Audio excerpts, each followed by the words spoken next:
আসসালামু আলাইকুম প্রিয় শিক্ষার্থীবৃন্দ, সবাইকে বেসিক ক্যাম্পাসের পক্ষ থেকে শুভেচ্ছা ও স্বাগতম।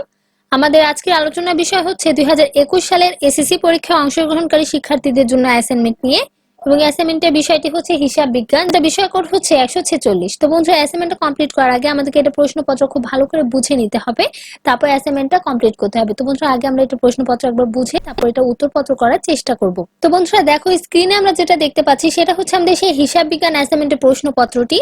দেখো, এখানে বলা হয়েছে আমাদের অ্যাসাইনমেন্ট নম্বর হচ্ছে 5, এবং যে অধ্যায় থেকে আমাদেরকে অ্যাসাইনমেন্টটি করতে বলা হয়েছে সেটি হচ্ছে সপ্তম অধ্যায় অর্থাৎ খতিয়ান।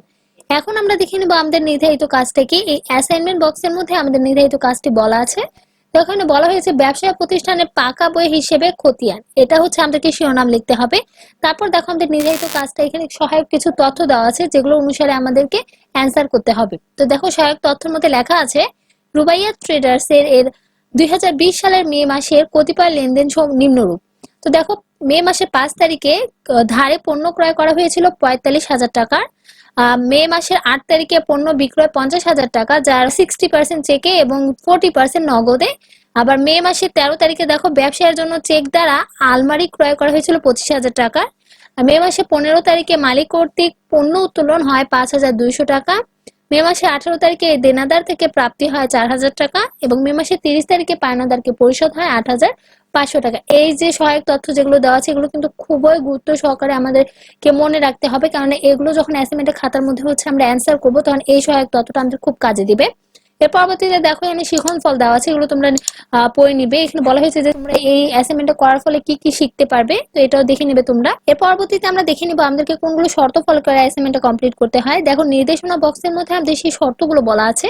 না, বলা হয়েছে খতিয়ানের ধারণা ও গুরুত্ব ব্যাখ্যা করা, খতিয়ান প্রস্তুত করে উদ্ধৃত অথবা জের নির্ণয় করা, তারপর খতিয়ানের ডেবিট ও ক্রেডিট উদ্ধৃত দ্বারা গাণিতিক সূত্রতা যাচাই করা। অর্থাৎ অ্যাসাইনমেন্টের খাতার মধ্যে আমাদেরকে এগুলো ধাপ অনুসরণ করতে হবে। তার পরবর্তীতে দেখো, আমাদের আরেকটা ছক আছে, সেটা হচ্ছে মূল্যায়ন নির্দেশনা অথবা রুব্রিক্স এর ছক। এইখানেও যেগুলো তথ্য দেওয়া আছে এগুলো খুব মনোযোগ সহকারে আমাদেরকে পড়ে নিতে হবে বন্ধুরা, কেননা এখানে আমাদের নম্বরের বিষয়টা উল্লেখ করা আছে যে আমরা কোন বিষয়গুলো কিভাবে অ্যাসাইনমেন্টের খাতার মধ্যে উপস্থাপন করলে কত নম্বর পেতে পারবো। দেখো, নির্দেশকের মধ্যে কয়েকটা ধাপ দেওয়া আছে যেগুলো আমাদেরকে ধাপে ধাপে অ্যান্সার করতে হবে যেগুলোর। তো দেখো, ক নম্বর আমাদেরকে যেটা অ্যান্সার করতে হবে সেটা হচ্ছে খতিয়ানের ধারণা সহ বৈশিষ্ট্য উল্লেখ করে গুরুত্ব ব্যাখ্যাকরণ। খ নম্বরে যেটা করতে হবে সেটা হচ্ছে সহায়ক তথ্য অবলম্বনে নগদান, ক্রয়, বিক্রয় ও আসবাবপত্র হিসাব টি ছকে প্রস্তুত করে জের অথবা উদ্ধৃত নির্ণয়করণ। গ নম্বরে যেটা করতে হবে সেটা হচ্ছে সহায়ক তথ্য অবলম্বনে, এই সহায়ক তথ্য বলতে আমাদের এই উদ্দীপকটা বোঝাচ্ছে অ্যাসাইনমেন্টের নির্ধারিত কাজের মধ্যে যে সহায়ক তথ্যটা ছিল সেটা অনুসারে এটার অবলম্বনে দেনাদার, পাওনাদার, ব্যাংক ও উত্তোলন হিসাব চলমান জের ছকে প্রস্তুত করে জের অথবা উদ্ধৃত নির্ণয় করো। তো খ নম্বরটা ছিল আমাদের টি ছকে প্রস্তুত করতে বলা হয়েছিল, এবং গ নম্বরটা হচ্ছে আমাদের বলা হয়েছে চলমান জের ছকে। ঘ নম্বরে আমরা দেখতে পাচ্ছি, দেখো, নির্ণয়কৃত খতিয়ান উদ্ধৃত দ্বারা হিসাবের গাণিতিক শুদ্ধতা যাচাইকরণ। অর্থাৎ আমরা যে খতিয়ানটা নির্ণয় করলাম সেটার হচ্ছে গাণিতিক শুদ্ধতা যাচাই করতে হবে সর্বশেষে। তো বন্ধুরা, এই ছিল আমাদের হচ্ছে ধাপগুলো যেগুলো আমাদেরকে অ্যাসাইনমেন্ট খাতার মধ্যে অবশ্যই লিখতে হবে, তবে আমরা অতি উত্তম পেতে পারবো। তো এর পরবর্তীতে আমি তোমাদেরকে যেটা বুঝাবো সেটা হচ্ছে, দেখো, আমাদের অ্যাসাইনমেন্টের জন্য মোট বর্ধিত নম্বর হচ্ছে 16। তার মধ্যে দেখো 13 থেকে 16 মধ্যে পেলে হবে অতি উত্তম, 11 থেকে 12 মধ্যে পেলে হবে উত্তম, 8 থেকে 10 মধ্যে পেলে হবে ভালো, এবং 0 থেকে 7 মধ্যে পেলে হবে অগ্রগতির প্রয়োজন। তো বন্ধুরা, আমি অ্যাসাইনমেন্টের নির্ধারিত কাজ, নির্দেশন ও নির্দেশকের আলোকে একটি উত্তরপত্রের নমুনা তৈরি করেছি, যেটি তোমাদেরকে অতি উত্তম পেতে সহায়তা করবে। তো বন্ধুরা, এখন আমরা সেই উত্তরপত্রের নমুনাটি দেখে নেব। তো বন্ধুরা, এ হচ্ছে আমাদের উত্তরপত্রের নমুনাটি। আমাদের সর্বপ্রথম যে কাজটা করতে হবে সেটা হচ্ছে অ্যাসাইনমেন্টের শিরোনামটি আমাদেরকে লিখে নিতে হবে কভার পেজে। অ্যাসাইনমেন্টের শিরোনামটি হবে আমাদের, দেখো, ব্যবসায় প্রতিষ্ঠানের পাকা বই হিসেবে খতিয়ান। এর পরবর্তীতে আমরা ধাপে ধাপে ক, খ, গ, ঘ এর প্রশ্নের সমাধান করব। তো দেখো, ক নম্বরে আমাদেরকে যেটা বলা হয়েছিল সেটা হচ্ছে খতিয়ানের ধারণা সহ বৈশিষ্ট্য উল্লেখ করে গুরুত্ব ব্যাখ্যা করতে বলা হয়েছিল। তো আমরা এখানে লিখতে পারি ক নং প্রশ্নের উত্তর।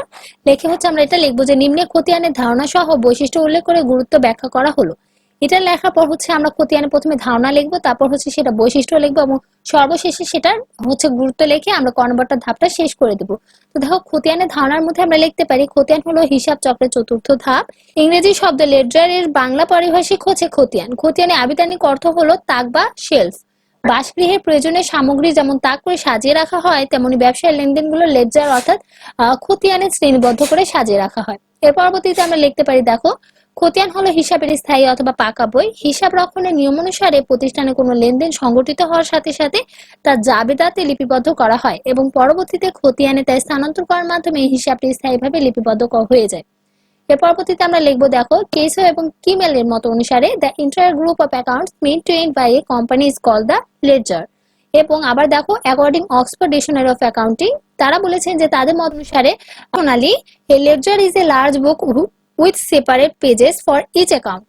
তো বন্ধুরা দেখো, এখন আমরা লিখবো উপরে উল্লেখিত সংজ্ঞা অনুসারে বলা যায়, অর্থাৎ উপরে যেগুলো সংজ্ঞা দেওয়া হচ্ছে সেগুলো অনুসারে বলা যাচ্ছে যে খতিয়ান হচ্ছে হিসাবের প্রধান বই, যেটিতে অন্যান্য সহকারী বইয়ের যাবতীয় দাখিলা শ্রেণীবিন্যাস করে স্থায়ীভাবে লিপিবদ্ধ করা হয়। তো বন্ধুরা এতটুকু লিখলে আমাদের হচ্ছে যে খতিয়ানের ধারণাটা ছিল সেটা লেখা হয়ে যাবে। এর পরবর্তীতে আমাদেরকে বলা হয়েছিল যে খতিয়ানের বৈশিষ্ট্য লিখতে। তো এখানে আমরা এখন দেখো খতিয়ানের বৈশিষ্ট্যগুলো লিখবো।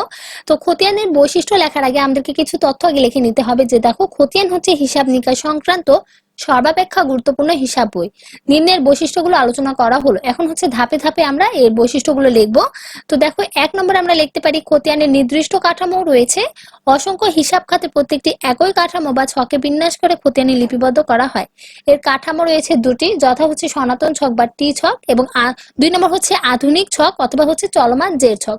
তাহলে দেখো আমরা হচ্ছে আমাদের নির্ধারিত কাজ বা নির্দেশকের মধ্যেও পড়েছিলাম যে হচ্ছে আমাদের খ গ এর মধ্যে টি ছক এবং গ এর মধ্যে বলা হয়েছিল চলমান জের ছকের মাধ্যমে সবগুলো উপস্থাপন করতে।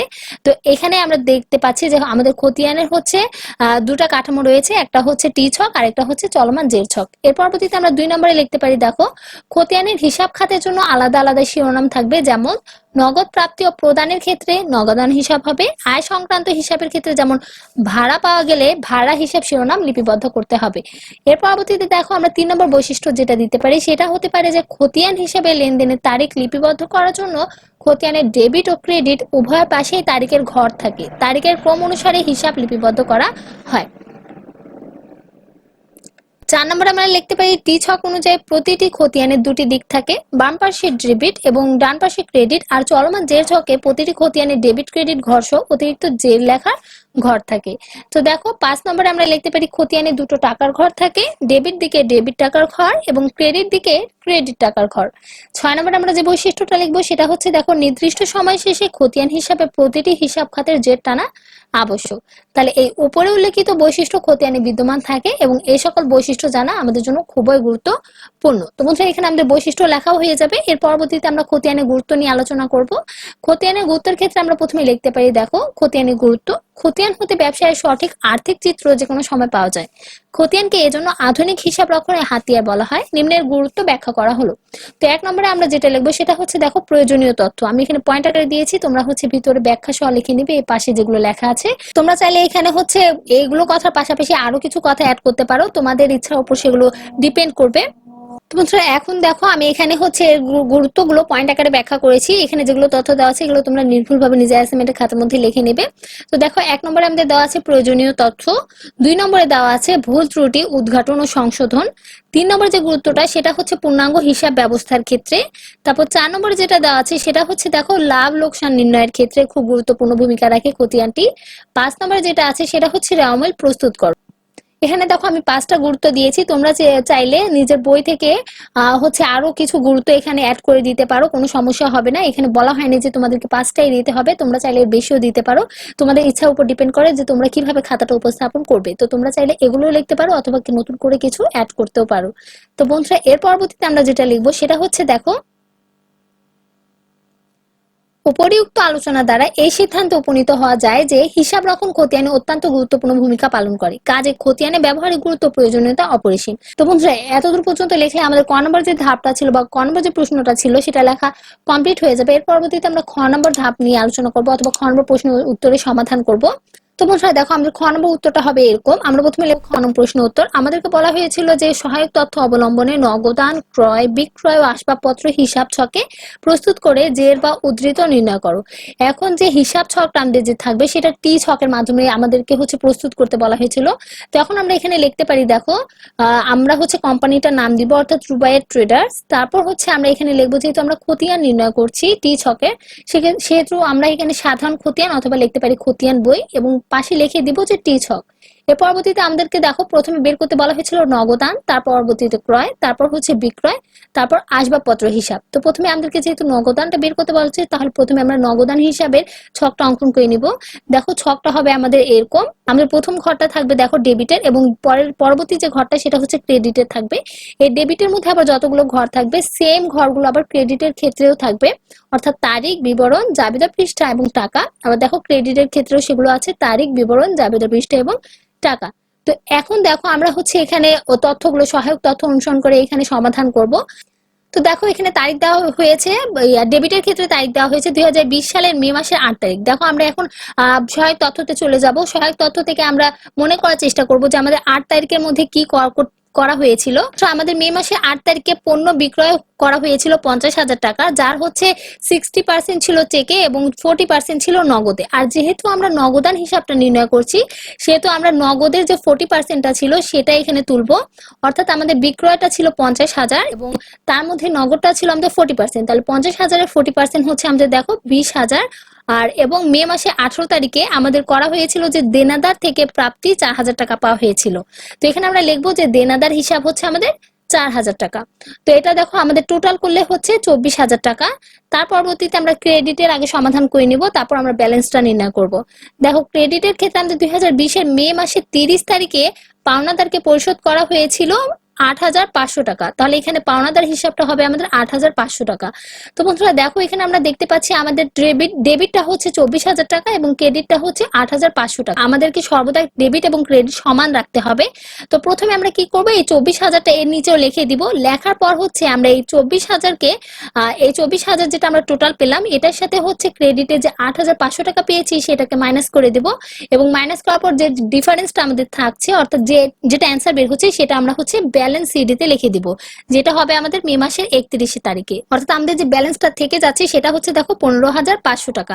তো আবার দেখো এই দুটো কাউন্ট করে আমাদের কিন্তু 24,000-এ আসছে, যেটা আমি আগেও বলেছিলাম যে আমাদের ডেবিট এবং ক্রেডিটটা সেম আসবে। তো আমাদের যেহেতু ব্যালেন্স সিডিটা ছিল 15,500 টাকা ক্রেডিটের ঘরে, তো এখন আমরা সেটা ডেবিটের ঘরে জুন মাসের 1 তারিখে করে দেব ব্যালেন্স বিডি এই 15,500 টাকা। তো বন্ধু এখানে আমাদের নগদান হিসাবে যে কাজটা ছিল সেটা লেখা হয়ে যাবে। এর পরবর্তীতে আমরা ক্রয় হিসাব নিয়ে আলোচনা করব। দেখো ক্রয় হিসাবের ক্ষেত্রে আমরা সেম ভাবে ছকগুলো অঙ্কন করে নেওয়ার পর এখানে দেখো তারিখগুলো দিব যে 2020-এ মে মাসের 5 তারিখে করা হয়েছিল ধারে পণ্য ক্রয় 45,000 টাকার। আর যেহেতু ধারে পণ্য করা হয়েছিল তাহলে হচ্ছে সেটা অবশ্যই কেউ পাবে আমাদের থেকে টাকা। তো পাওনাদার হিসাবটা হচ্ছে আমাদের 45,000 টাকা এবং মোটটাও হচ্ছে আমাদের এটা 45,000 টাকা। তারপর দেখো ক্রেডিটের ক্ষেত্রে আমরা চলে যাই। ক্রেডিটের মে মাসে 15 তারিখে বলা হয়েছিল যে মালিক কর্তৃক পণ্য উত্তোলন হয়েছিল 5,200 টাকা। তো এখানে আমরা লিখতে পারি উত্তোলন হিসাব আমাদের 5,200 টাকা।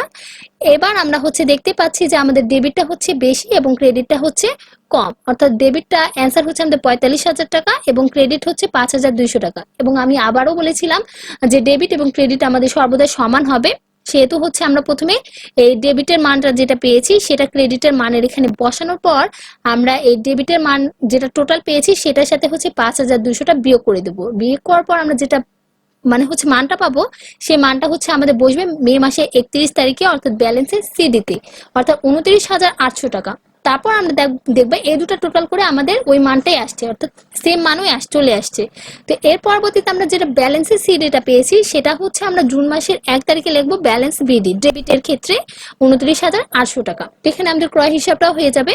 এর পরবর্তীতে আমরা দেখো বিক্রয় হিসাব নিয়ে আলোচনা করব। বিক্রয় হিসাবের ক্ষেত্রে সেম ছক আমরা অঙ্কন করার পর বিক্রয় হিসাবের ক্ষেত্রে দেখো এখানে হচ্ছে আমাদের ক্রেডিট নিয়ে আমরা প্রথমে আলোচনা করব। তো দেখো ক্রেডিটের ক্ষেত্রে 2020 সালের মে মাসে 8 তারিখে আমাদের যে কাজটা করা হয়েছিল সেটা হচ্ছে পণ্য বিক্রয় করা হয়েছিল 50,000 টাকার, যার 60% ছিল চেকে এবং 40% ছিল নগদে। তাহলে আমরা এখানে ব্যাংক হিসাব, অর্থাৎ চেকে যেহেতু বিক্রয় করা হয়েছিল সেহেতু এখানে আমরা লিখে দেবো ব্যাংক হিসাব হচ্ছে আমাদের 30,000 টাকা, কেননা বলা হয়েছিল 50,000-এর 60%। তো এখানে আসছে আমাদের 30,000 টাকা এবং নগদান হিসাবটা আমাদের 20,000 টাকা, কেননা এখানে বলা হয়েছিল নগদে বিক্রয় করা হয়েছে আমাদের 40%। এখানে লিখবো আমরা 20,000 টাকা। তো দেখো এটা আমরা টোটাল করে পাচ্ছি 50,000 টাকা। তাহলে এই 50,000 টাকা হচ্ছে আমরা যেটা পেলাম সেটাই আমরা হচ্ছে ডেবিটের ঘরে লিখে দেবো ব্যালেন্স সিডি হিসেবে, অর্থাৎ 2020 সালে মে মাসে 31 তারিখে আমরা লিখে দেবো ব্যালেন্স সিডি 50,000 টাকা। তাহলে দুইটাই দেখো আমাদের ডেবিট এবং ক্রেডিট 50,000 করে নির্ণয় হচ্ছে। তাহলে এখন আমরা লিখে দেবো জুন 1-এর ব্যালেন্স বিডি হচ্ছে আমাদের 50,000 টাকা। এর পরবর্তীতে আমরা যেটা দেখে নিব সেটা হচ্ছে দেখো আসবাবপত্রের হিসাব। আসবাবপত্রের হিসাবের ক্ষেত্রে আমরা অনুরূপ চিত্র অঙ্কন করার পর এখানে হচ্ছে আমরা সহায়ক তথ্য অনুসারে সবগুলো সমাধান করব। দেখো এক্ষেত্রে আমাদের ডেবিটের ঘরে 2020 সালের মে মাসের 13 তারিখে ব্যবসার জন্য চেক দ্বারা আলমারি ক্রয় করা হয়েছিল 25,000 টাকার। তাহলে এখানে দেখো চেক দ্বারা যেহেতু আমাদের আলমারি ক্রয় করা হয়েছিল সেহেতু হবে এখানে ব্যাংক হিসাব 25,000 টাকা, এবং এটা টোটাল করলে হচ্ছে আমাদের 25,000 টাকা। এবং ক্রেডিটের ঘরে আমাদেরকে এখন সমাধান করতে হবে। দেখো আমাদের যেহেতু ক্রেডিট কোনো নাই, আসবাবপত্রের ক্ষেত্রে কোনো ক্রেডিট আমরা পাচ্ছি না, সেহেতু এখানে আমরা লিখে দিব যে মে মাসের 31 তারিখে ব্যালেন্স শিট এটা হচ্ছে আমাদের 25,000 টাকায়। তো এখানে আমাদের দেখো ডেবিট এবং ক্রেডিটটা একই, 25,000 এবং 25,000। তাহলে এখানে আমরা ডেবিটের ক্ষেত্রে লিখতে পারি জুন মাসের 1 তারিখে ব্যালেন্স বিডি হচ্ছে আমাদের 25,000 টাকা। তো বন্ধুরা এতটুকু লিখলে আমাদের হচ্ছে খ নম্বর যে প্রশ্নটা ছিল সেটা সমাধান হয়ে যাবে। এর পরবর্তীতে আমরা গ নম্বর প্রশ্নের সমাধান করব। গ নম্বরে আমাদেরকে বলা হয়েছিল দেখো সহায়ক তথ্য অবলম্বনে দেনাদার পাওনাদার ব্যাংক ও উত্তোলন হিসাব চলমান জের ছকে প্রস্তুত করে জের বা উদ্ধৃত নির্ণয় করো। অর্থাৎ আমরা খ নম্বরে করেছিলাম হচ্ছে টি ছকে প্রস্তুত করেছিলাম, এবং আমাদেরকে গ নম্বরে করতে হবে চলমান জের ছকে প্রস্তুত করতে হবে।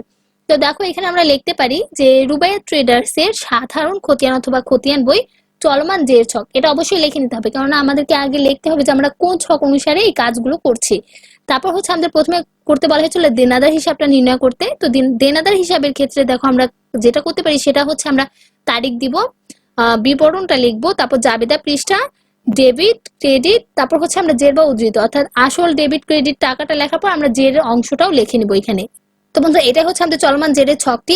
এখন আমরা হচ্ছে যেগুলো তথ্য এখানে বসাবো সেটা হচ্ছে দেখো 2020 সালের মে মাসে 18 তারিখে যে কাজটা করা হয়েছিল সেটি হচ্ছে দেনাদার থেকে প্রাপ্তি 4,000 টাকা, যেটা তোমরা প্রশ্ন দেখলে বুঝতে পারবে।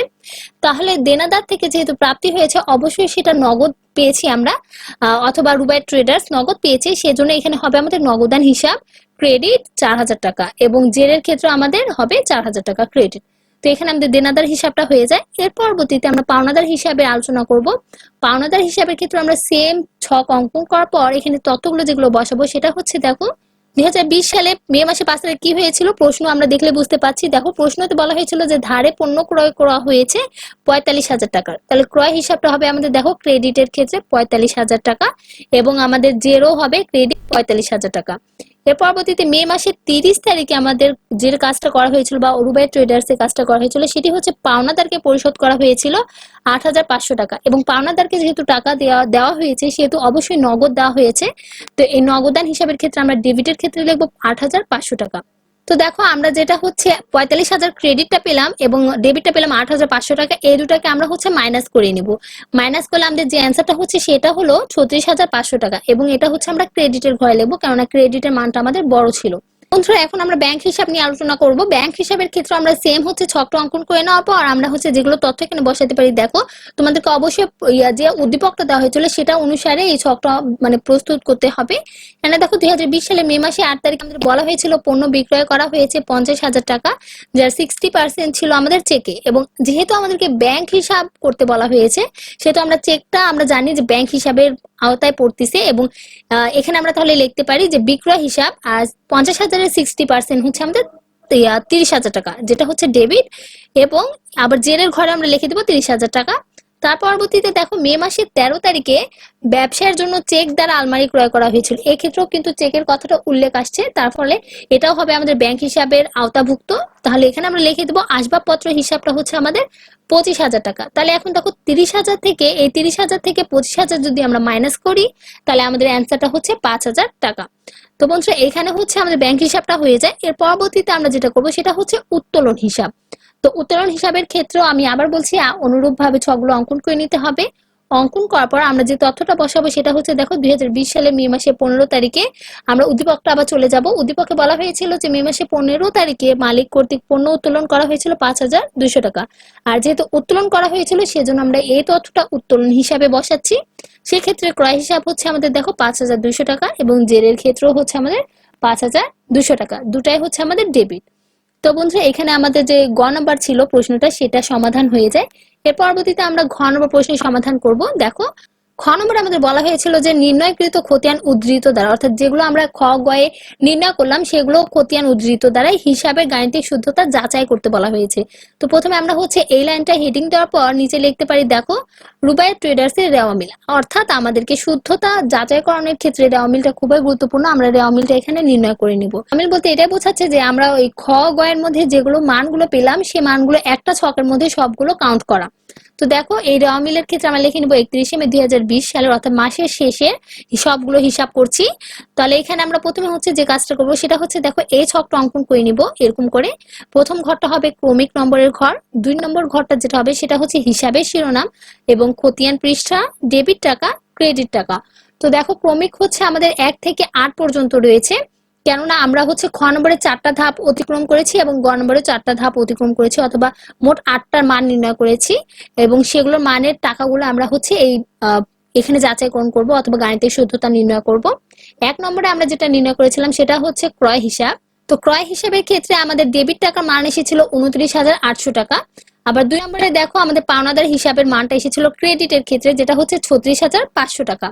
নগদান হিসাবের ক্ষেত্রে দেখো আমাদের ডেবিটটা এসেছিল 15,500 টাকা এবং 4 নম্বরে ব্যাংক হিসাবের ক্ষেত্রে আমাদের ডেবিট হিসাবটা এসেছিল 5,000 টাকা। 5 নম্বরে বিক্রয় হিসাবটা আমাদের ক্রেডিট হবে 50,000 টাকা। 6 নম্বরে আসবাবপত্র হিসাব ডেবিটের ঘরে হবে 25,000 টাকা। 7 নম্বরে দেনাদার হিসাব ক্রেডিটের ঘরে হবে 4,000 টাকা এবং 8 নম্বর উত্তোলন হিসাব ডেবিটের ঘরে হবে 5,200 টাকা। তাহলে এই দুটো আমরা কাউন্ট করব। আমরা কাউন্ট করার পর আমরা দেখবো যে দুটো মানই সেম এসেছে, কারণ আমি বলেছিলাম আগে যে আমাদের ডেবিট এবং ক্রেডিটের মান সর্বদা সেম থাকতে হবে। তো দেখো ডেবিটের মানটাও আসে আমাদের 95,500 টাকা এবং ক্রেডিটের মানটাও আসে আমাদের 95,500 টাকা। তো এখানে আমাদের গাণিতিক শুদ্ধতা নির্ণয় হয়ে যায়, কারণ দেখো দুটার মানই সেম এসেছে, তো এটা শুদ্ধ আছে। এই যে খতিয়ানটার উদ্ধৃতগুলো যেগুলো ছিল সেগুলো সঠিক রয়েছে। তো বন্ধুরা এতটুকু লিখলে আমাদের যে ঘ নম্বর ধাপ ছিল সেটা লেখাও হয়ে যাবে। তো বন্ধুরা এখানে যতগুলো তথ্য ছিল এগুলো তোমাদেরকে অবশ্যই নির্ভুলভাবে নিজের অ্যাসাইনমেন্টের খাতার মধ্যে লিখে নিতে হবে। এবং ছকের কথায় আসি, ছকগুলো তোমরা চাইলে কলম দিয়ে অঙ্কন করতে পারো অথবা পেন্সিল দিয়ে অঙ্কন করতে পারো। আমার মতে পেন্সিল দিয়ে অঙ্কন করাটাই বেটার হবে, কেননা যদি তোমার লাইনটা একটু আঁকাবাঁকা হয় তাহলে তুমি রাবার দিয়ে মিশিয়ে নিতে পারবে, কিন্তু কলম দিয়ে করার ফলে যদি আঁকাবাঁকা হয়ে যায় তুমি কিন্তু মিশাতে পারবে না, তোমার পেজটা নষ্ট হয়ে যাবে। তো পেন্সিল দিয়ে তোমরা ছকটা অঙ্কন করে এগুলো ভিতরে কলম দিয়ে তথ্যগুলো লিখবে, এটাই বেটার হবে। তো বন্ধুরা এই ছিল আমাদের আজকে অ্যাসাইনমেন্ট উত্তরপত্রের নমুনা। আশা করি তোমরা সবাই বুঝতে পেরেছো যে কিভাবে তোমাদেরকে অ্যাসাইনমেন্ট কমপ্লিট করতে হবে। আজ এই পর্যন্তই। পরবর্তী অ্যাসাইনমেন্টগুলোর উত্তরপত্র পাওয়ার জন্য আমাদের চ্যানেলকে সাবস্ক্রাইব করবে। সুস্থ থাকবে, ভালো থাকবে, ধন্যবাদ।